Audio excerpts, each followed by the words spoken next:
ભાવનગરમાં બેંક ખાતામાં પૈસા ટ્રાન્સફર કરીને છેતરપિંડી આચરનાર 3 આરોપીઓની આણંદમાંથી ઝડપી પાડવામાં આવ્યા છે.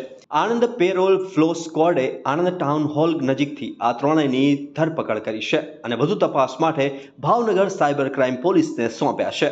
આ આરોપીઓ ભાવનગરમાં બેંક ખાતામાં રૂપિયા ટ્રાન્સફર કરીને છેતરપિંડી આચરતા હતા અને છેલ્લા 10 મહિનાથી ફરાર હતા. ભાવનગર સાયબર ક્રાઇમ પોલીસ મથકે આ મામલે આરોપીઓ વિરુદ્ધ છેતરપિંડીની કલમો હેઠળ ગુનો નોંધાયો હતો, જેની તપાસ શરૂ કરી હતી.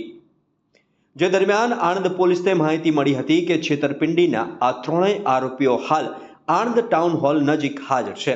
આ માહિતીના આધારે આણંદ પેરોલ ફ્લો સ્ક્વોડે તાત્કાલિક કાર્યવાહી હાથ ધરી હતી. પોલીસે ટાઉન હોલ નજીકથી જાબીર હુસેન, ઝાકીર હુસેન મલેક તેમજ સમીર મિયા, સિદ્દીક મિયા મલેક અને અફજલ યાસીનભાઈ વોહરાને ઝડપી પાડ્યા હતા. કાયદેસરની કાર્યવાહી બાદ ત્રણેય આરોપીઓને ભાવનગર સાયબર ક્રાઇમ પોલીસને સોંપવામાં આવ્યા છે.